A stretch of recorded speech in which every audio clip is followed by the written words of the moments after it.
If there was a warning label and you got hurt, it was obviously your fault. That's what a lot of people think. And in some cases, that's true. But the law actually doesn't look at it that way. And I want to explain today why. Welcome back, everyone. Attorney Craig Steger here, practicing in Wisconsin, Minnesota, and Iowa. It's been a little while since I live streamed. I'm actually live streaming to 3 different channels today: lacrosse lawyer, farming lawyer, and trucking lawyer. Because the thing I want to talk about today is actually very applicable to all 3 audiences. Okay, so let me set the stage for today's discussion. So I'm working on a case. I'm investigating a case where a farmer had his arm very seriously injured when it was pulled into a corn header that turned on. And I can't really provide a lot more details than that, other than he was lucky to be alive. And so I've been doing some research online and talking to people, trying to better understand the mechanics of how this happened and whether there was anything about the design of this combine or the header or the warnings or anything like that that may have contributed to this, or things that, let's say, could have been done that may have prevented this from happening. And as I started talking to people about this, almost everyone's response was, well, you're warned not to do that. You're not supposed to be in front of the header when it's running. There's all kinds of warning labels. It's obviously the farmer's fault. And I was a little surprised by that, in that I think if people better understood the situation, they might be a little more understanding of the farmer's situation. But it got me thinking that I think it's a really good time to talk about we call it products liability law, and every state is a little different. I'm going to kind of talk in general terms here, and I'll probably get into a little bit of specifics of Wisconsin, Minnesota, and Iowa. But it's really important to talk to an attorney in the state that you're in if you have questions about a product's liability situation. So with that in mind, let me kind of break it down for you. Essentially, there's 3 types of products liability claims or theories that can be brought, and these are based on a kind of an old theory of strict liability against manufacturers who produce or sell or whatever products that are unreasonably dangerous. And that in the unreasonably dangerous oftentimes is premised on the fact that there is a better, safer alternative that they chose not to use. And so products liability has a number of different prongs, but the 3 that I'm going to talk about today are this. Number 1, is there a design defect? Did they design it safely? And more importantly, did they rule out or refuse to use alternative designs that might be safer or less dangerous or whatever? So we call those design defects, and I'll talk a little more about that in a moment. Second of all, are manufacturing defects. So what's a manufacturing defect? A manufacturing defect is where the product, let's say, was designed okay, but the way that it was actually built or produced failed to meet up to those design specifications. A really good example is, let's say, a product is designed, but it doesn't get welded properly, or the fasteners don't attach correctly, and it fails because they didn't actually build it or produce it the way that it was supposed to. So we call that manufacturing defect. And the other third category is what we call warning defects. And a warning defect is maybe the warnings are misleading or confusing or don't really account for the foreseeable ways that a product can be used. And sometimes they have to foresee misuses of it, or let's say improper maintenance or repairs. Let's say guards that are on it that come with the machine have been taken off. The warning may need to accommodate and anticipate the reasonable uses of things, and build the warnings with those different situations in mind. And if they don't do so, that can be considered a defect in terms of the warning. So the three main types of defects are design defects, manufacturing defects, and warning defects. Now, this kind of gets to I want to talk a little bit about the whole question about warnings, because like I mentioned earlier, I think it's very common for people to think that, well, if there's a warning sticker or in the user manual, on the product itself, whatever the case may be, if there's a warning there and someone gets hurt, sort of in the way that the warning was telling them not to do, then it must be their fault. And in some cases, it can be their fault, but the law actually looks at it a little different. Let me walk you through the analysis.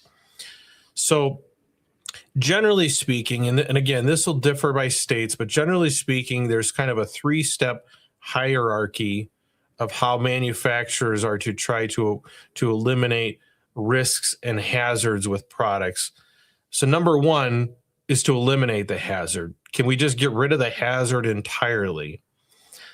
An example that I'm thinking of is to design it so that there aren't any pinch points, or maybe if the design has a PTO, can we eliminate the PTO shaft, either moving it somewhere else or maybe going to a hydraulic system of some sort where you just don't have the inherent dangers of PTOs. So that is one way, is to simply eliminate the risk, eliminate the hazard by designing it in a different way. So that's what we call eliminating the hazard. And manufacturers are, generally speaking, required to do that if it's possible. Now, that is generally subject to it being reasonable and cost effective. So they don't necessarily have to do all things possible to eliminate hazards, but what is kind of reasonably practical without making the product just completely unusable,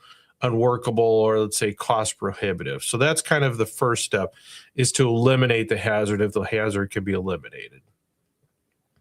Second step, sometimes even your best design, you can't eliminate the hazard entirely. It might still exist, but there may be ways that you can protect against it. So we're all pretty familiar with shields and plastic coverings and things like that. The PTO is probably the easiest example. So PTO shafts, it's not possible to eliminate PTOs from all equipment, farm equipment, construction equipment, things like that. And so when you have to have a PTO, probably one of the most notable things that manufacturers do is they put a shield or a guard over those plastic things that slide around a PTO shaft. That's what we call guarding, right?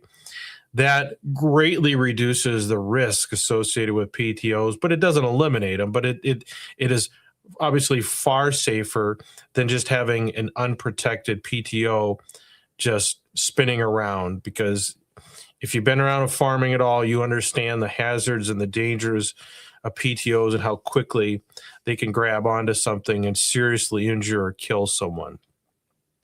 So that's the guarding side of things. So the manufacturer is first required to eliminate the hazard if it can be eliminated, and then guard against those hazards that can't fully be eliminated. And then third step is to warn against those hazards. So this is really important to understand. A warning is really only a defense to the manufacturer if they have already accomplished steps 1 and 2. They've designed out foreseeable hazards, and they've guarded against those that can't be designed, and then they place warnings on whatever is left over. It's not enough that a manufacturer just slip a warning label onto a product, they first have to be able to show that they've designed, out any hazards and that they've guarded against them. And then they're allowed to warn. And then you get into question, is the warning adequate? Is it misleading? I'll give you an example. So actually, it's a good example of something that kind of goes through all three steps. So I have a case involving a gentleman who fell off of a tree stand that broke. And so, first of all, design. As far as we know, there's nothing wrong with the design itself. Tree stands are sort of inherently dangerous because you're literally climbing up trees, right? We don't require manufacturers to build elevators or stairs or whatever, right? So there's a certain element of danger remaining in those kinds of things. And then the question is, well, do they manufacture it correctly? Well, this particular case involves one that broke. One of the steps broke, and it was actually subject to a recall. Most likely, they didn't weld it correctly. So that would be a manufacturing defect. If they'd have welded it the way that it was designed, it probably wouldn't have broke. So, but because they didn't, that is a manufacturing defect. Well, one of the things the manufacturers like to point to is, well, you got to be wearing a safety harness when you climb these things.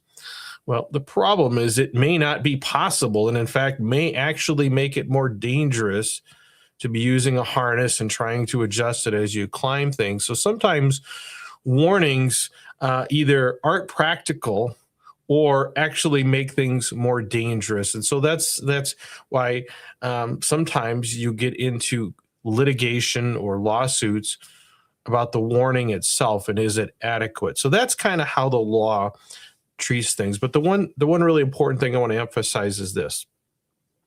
A warning does not protect the manufacturer from failures to properly design and properly manufacture the product. So even if someone has been injured or killed by, let's say, ignoring or avoiding a warning label or something like that, that does not mean that there isn't a case. It doesn't automatically mean that that person is at fault or the manufacturer isn't also at fault. It's really, really important that they talk to an attorney and get some, have the case evaluated.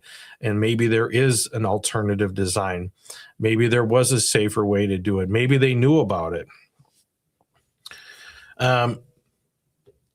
Some examples that I think kind of help illustrate this a little bit. Let's talk about chemicals, right? So sometimes you can make things safer by using a less toxic or less corrosive or less flammable chemical, right? So that might be a way of designing out the hazard, going from a toxic chemical to, let's say, a water-based chemical might be a way to eliminate or reduce a hazard through design. Sometimes you can't do that. It's still going to have a certain level of toxicity. So what do? You try to guard against it. So that's where the packaging becomes important. Is it spill proof? Is it liable to splash out in your face when you open the cap? So how is the cap designed? How is the, however it pours out, how is that designed? How is it being used and applied? Those kinds of things. And then finally, warnings. Are the warning labels adequate? What do they tell people to do in terms of maybe safety glasses, respiration, gloves, things like that? Those are all things that go into the analysis of whether the manufacturer has done their due diligence, has complied with their duty to try to make the product as safe as possible for the foreseeable user. So I hope that's helpful. There's other examples too of, especially in farming, you've got, PTOs, if you're dealing with, let's say, loaders, skid steers, loader tractors, headers, things that, lift up hydraulically. Do they have lockouts? Do they have a way to hold them up? And when people have to do foreseeable maintenance on them, If not, that might be a design defect, because you can say do not crawl under a piece of equipment while it's suspended, but it may be the only way that you can do maintenance. And so if it's foreseeable that people will crawl under things or put themselves in pinch point areas, things like that, a warning may not be enough. You may need to provide guards or protections, lockout devices, things like that. Um, Example I was thinking about when I was getting my commercial driver's license and going through trucking school. One of the things that we do is do a pre-trip inspection. And that's where you kind of go around, you start in the inside the truck, and you check all your gauges, your lights, things like that. You check to make sure that the air system is working properly, and then you go out and you check the engine, check the oil, check coolant, things like that. Well, one of the things that you have to do is to open the hood up on the semi, and the hood is a pretty big thing, and the hood is also very prone to shutting suddenly if a gust of wind comes up. And if you're in there, you have to be in there. You can't check the oil except in the engine compartment. You don't want the hood of that truck slamming down on you. And so the one that we used had a safety latch. So when you opened it up, it stayed open until you actually went over and released it. It's kind of annoying, but it has a very specific safety protection for truckers who are doing the normal foreseeable maintenance on their vehicles. So that's kind of an example. Those are sort of some examples in the trucking world as well. So I hope that's helpful. I have a Substack article that will be coming out as well. That'll have, I'd say, more detail and probably more specifics. If people want to access that, I really encourage people to go check out my Substacks on these things and subscribe to those. Then when I post new things, you'll get notice of that. If you haven't already subscribed, please subscribe to my YouTube channel. And if you have any questions or comments about any things that I've said in the video, or things that I left out or confusing, just leave me a comment. I'll do my best to answer those questions for you, either in the comments or maybe in another video, if that's a better way. And then finally, if you do need to talk to me or another lawyer about a specific legal case, don't talk about it in the comments. Just go down to the description. My contact information's there. Email me, call, text me, whatever. I'll be happy to have a confidential, free conversation with you and see if I can help you. And if I can't, maybe someone else can, and I can point you in the right direction. So I hope that was helpful. I really appreciate everyone for watching this. And until next time, everyone, have a good one.